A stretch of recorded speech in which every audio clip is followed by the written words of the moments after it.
Hello and welcome to the Edupedia world. Well, in this tutorial, we are going to study about the set interface in collections. So let's begin. Well, Java collection set is an interface defined in java.util.set. It is a subtype of java.util collection interface. It represents set of objects and meaning each element can only exist once in a set. Here is a simple Java set example to give you a feel for how the set works. So you can see we are having one of our implementation of set as hash set. So that's why we are defining set A equals to hash set. Then we are having a element 1. We can add it to set A and then print using contains, which will tell us whether it has that element or not. So this example creates a hash set, which is one of our classes in Java API that implement the set interface. Then it adds a string object to the set and finally checks if the set contains the element just added. Now let's see the implementation of set.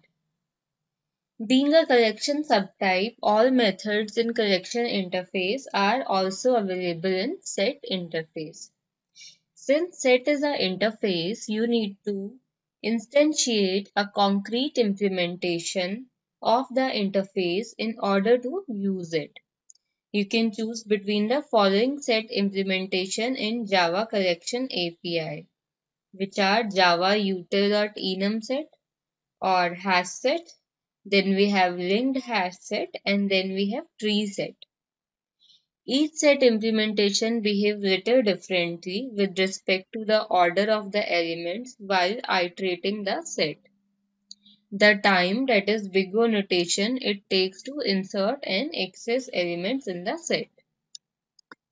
So far, I'm sure you must be aware that set cannot contain duplicate element. So all the four implementation does follow this rule that none of these can contain duplicate element. But then each of these is having a additional feature which adds on to the set interface. So now when we talk about hash set, it is backed up by hash map. It makes no guarantee about the sequence of elements when you iterate them. Okay. Then we have linked hash set. It differs from hash set by guaranteeing the order of element during iteration is same as the order we have inserted in the linked hash set. Reinserting an element that is already in linked hash set does not change its order. So you see, whenever we attach a keyword linked with anything like linked list, similarly linked hash set, so that means the order of insertion will be guaranteed. Okay. Although it is also guaranteed in array list, but linked hash set or linked list or wherever linked is used, it makes sure that order of elements is guaranteed. Fine. Then tree set. Well, tree set also guarantees the order of elements when iterated, but the order is the sorting order of elements. In other words, the order in which element would be sorted if you use collection.sort on list or array containing these elements. This order is determined either by their natural order or by specific comparator implementation. So that means tree set keeps all your element in the sorted order. And how does it sort? Using collection sort implementation, or that is by natural order if they implement comparable, otherwise your specific comparator implementation. There are also set implementation in java.ut.concurrent package, but we are not going into that detail as of now. Fine. Now let's move forward. So you can see the four implementation. This is an example for declaring these four implementation of set interface. Now adding and accessing the elements. To add element to a set, you call its add method. This method is inherited from collection interface.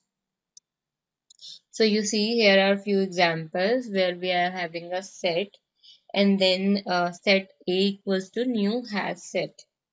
Then in set A we are using a add method to add the elements.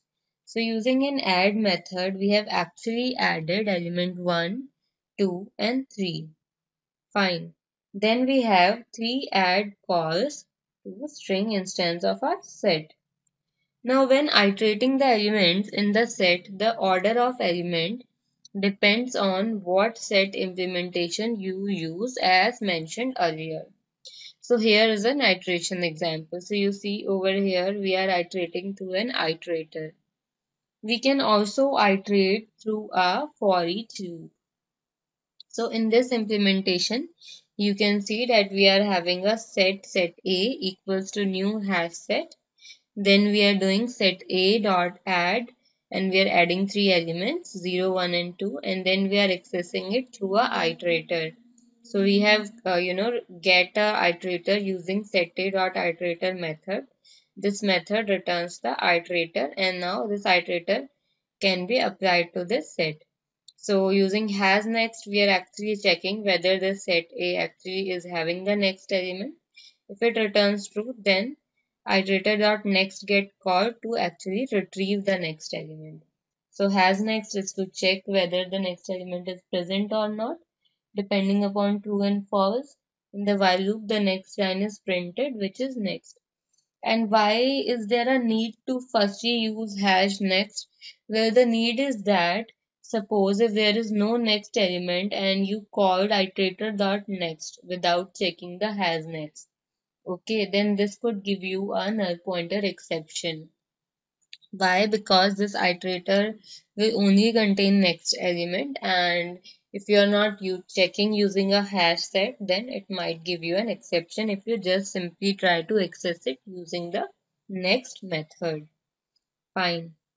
Now let's move forward to removing elements. You can remove elements by calling the remove object method. Okay. There is no way to remove an object based on the index in set. So there is no indexing in set. Thereby you cannot, retrieve or remove a element based on an index. And since the order of element is usually not maintained, if we talk about set implementation, like in hash set, it is not maintained, although it's maintained in the linked hash set. And if I go back to that section, you can see in the tree set only the sorting order is maintained. Fine. So the actual order in which it is inserted actually is only maintained in linked hash set. So now generic sets. By default, you can put any object into a set, but from Java 5, Java Generics makes it possible to limit the types of object you can insert into a set. Here is an example. You can see we are having set my object set equals to new has set my object. This set can now only have my object instances inserted into it. You can then access and iterate its element without casting them. Here is how it looks. So you can see we have declared a set like, a generic set of my particular object that, I have created a class my object. And for that I have actually created a hash set. And now here it is how it looks. So you can see for my object and object, so my object is a class name and an object is an object of that, and we are retrieving each and every element from set into that, and then we are doing something. So we are actually accessing it using for each loop. Okay, now let's move forward to Java collections. So now let's see about the sorted set. We have seen the four concrete implementations of set. Now we have also studied while studying the introduction to collection that set interface is also having one more interface, sorted set, which actually extends the set interface. So what is sorted set? Well, java.util.sorted set interface is a subtype of java.util.set interface. It behaves like a normal set with the exception that elements are sorted internally. This means that when you iterate the element of a sorted set, the elements are returned in the sorted order. Fine. So that means, whenever you iterate the elements, they are returned in a sorted order. Now, tree set is actually a implementation of sorted set. The order of sorting is either natural sorting order of elements or the order determined by a comparator that you can give to sorted set. Fine. By default, the elements are iterated in ascending order, starting with the smallest and moving towards the largest. Okay. But it is also possible to iterate the elements in descending order using a method treeset.descending iterator. So you see treeset is having its own method which will make your iteration simplified. So descending iterator will give you iterator through which you can actually traverse in the reverse direction. Then Java Collection API only has one implementation of sorted set interface, and that is treeset, java.util.treeset class. Okay, so here are two examples to create sorted set. You can see we have done it using sorted set, set A is equal to new tree set. So like this, we have actually created a implementation of sorted set, which is a tree set. Fine. In the next line, we can see we are actually creating a comparator object. So comparator equals to new my comparator. Now my comparator could be your own implementation of comparator. Okay, so the class that is implementing the comparator object, that could be my comparator. And after that, we are doing sorted set, set A equals to new sorted set comparator. Now, what's the use of passing comparator object over here? Is suppose if you do not want to sort in the particular normal ascending order of a tree set, and you are having your own self-defined class which might contain a class like student, and then student have roll number and name, and then you might want to sort on a roll number. In that case, this comparator helps. Okay, so using comparator, you can make your set get a sorting according to your wish. So if you want it to be sorted using a roll number, then you can actually use comparator to sort it through a roll number. Okay. We have already seen how to use comparator while studying ArrayList. Just to give a small recap, so you have to create a class, your own class. Let's say I'm having a student class, and now I want to actually sort on a roll number. So I'll create another concrete class which is roll number sorting, for example, and that will actually implement comparator. Now I have to override a compare method inside it. So compare method will actually compare the roll numbers and will return -1 if the second one is greater, the object, second object is greater, +1, or any positive number if your the first object has a higher row number, and 0 if they are equal. Fine. So this is how we override a compare method. It will take up two objects of student class. So the two object that it will take up, the first one will be the set, obviously, and the second one would be your object of your row number comparator class. So in this way, you can see we are actually passing this comparator class object, that we have created into sorted set B so that we can provide our own sorting. Fine. Now this was about sorted set. Let's move forward. Okay, the next interface in the set collection is navigable set. So java.util.navigable set interface is a subtype of java.util.sorted set interface. So I hope you remember the hierarchy where we have set interface, then we have sorted set which extends the set interface. Sorted set is also interface. Then we have navigable set which actually extends sorted set interface. Okay, so navigable set interface is a subtype of sorted set interface. It behaves like sorted set with the exception that you have navigation method available in addition to sorting mechanism of sorted set.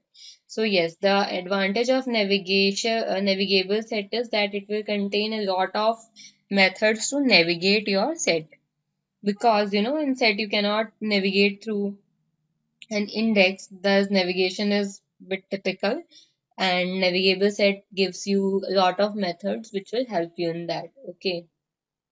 So in Java 6, there is only one implementation of navigable interface, and that is again java.util.preset.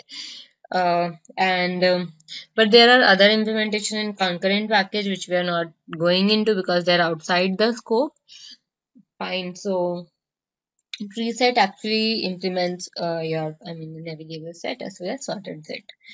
Fine. So since navigable set is implementing the sorted set, so implementing navigable set will take care of both the things. Fine. So now what are the methods in navigation? We'll just have a closer look at them. So you can see these are the methods which are used in the navigable set. So you can see the first interesting navigation methods are descending iterator and descending set method.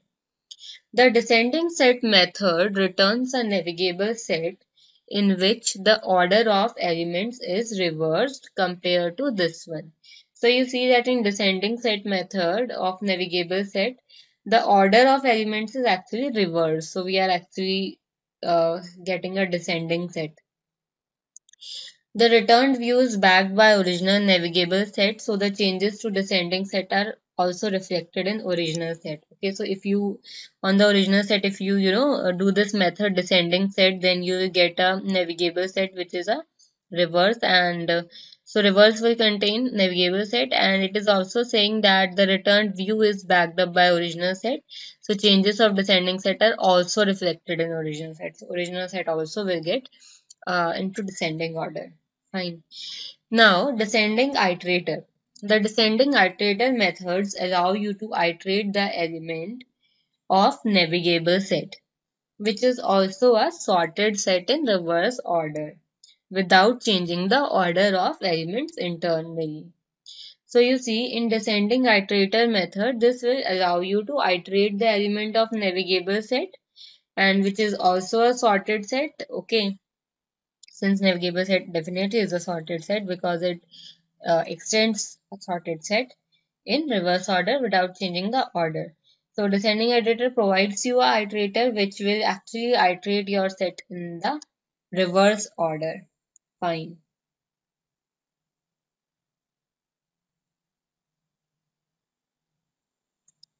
So it's not changing the order of your elements internally, but it is providing you an iterator to reverse in reverse order.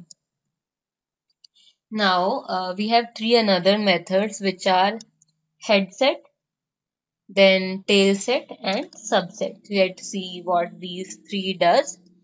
So headset method returns a view of original navigable set which only contains elements that are less than the given element.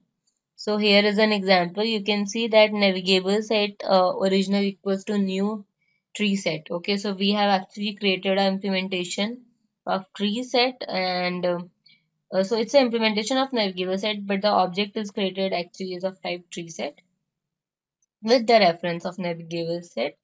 And then we are having original dot add. So original dot add, you can see that it is actually we are adding 1 2 3 using add method. After that, we are calling headset method. So when we do original dot headset and pass 3 into that, so this headset will contain 1 and 2. So basically, what it is doing is it's actually, giving all the elements which are less than the given element. So if I am doing like if I did 2 instead of 3, then it will give me only 1. So it will give you the set, a particular sorted set itself, which is having all the elements which is less than what you're entering. Fine. Then we have headset, another example of headsets. It can also pass inclusive value, that is true, that headset will contain 1, 2 and 3 because of inclusive equals to true. So true stands for including the element that you are passing. So if you are doing true, then it will include 3. If you do false or if you not pass anything, then by default also it will not include. Okay, so this is how headset works, and let's see about tailset. Well, the tailset method works the same way except it returns all the elements that are higher than the given parameter element. Okay, since headset returns lower, that is lesser than the element that you are passing. So in case of a tailset, it returns the elements which are higher than that. So if I have done original dot tail set 2, then it will give me 3. And if I have done original dot tail set 2 and passed true with it, then it will give me 2 and 3 both because it is inclusive of 2. Fine. The elements matching the first boundary is included, whereas the element matching the last boundary are not. Okay. So here is an example. Let's see the example also. So in this example, you can see we are actually doing original subset. First of all, we have taken a subset. Okay, let me just go back and see. Okay, so tail set was over. Tail set was like, it just give you the higher value. And then we came back to subset where I missed one of a line. So the subset method allow you to pass two parameter demarcating the boundaries to view set to return, and the elements matching the first boundary is included, whereas element matching the last boundary is not. Now let's see the example.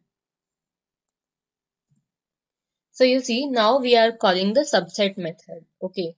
So when we call the subset method on this original tree set, which is having number 1 to 5, and in original subset, we actually pass 2 and 4, then this subset will contain 2 and 3. Why so? Because we have read the definition that it will contain the first boundary element, but it won't contain the last boundary element.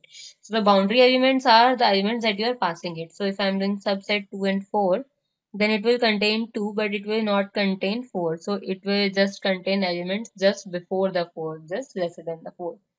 Okay. So you see the sorting order is not maintained. So everything that we are fetching is actually not, I'm sorry, the insertion order is not maintained. So everything that we are fetching is not actually according to the insertion order, rather it's according to the sorting order. So that's why it is fetching 2 and 3. Okay. Then we are having one more example where we are doing original subset and then we are doing 2, then we are passing true, then we are passing 4, then we are passing 4, true. So this subset will contain 2, 3 and 4. Why? Because we have included true to make 2 inclusive, and then we have again included 2 over here to make 4 inclusive. So we have actually used from inclusive and to inclusive, and for both the values we have passed true.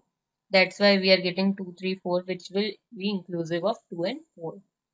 So I hope so you have got the concept of headset, tailset and subset, and also descending iterator and descending set.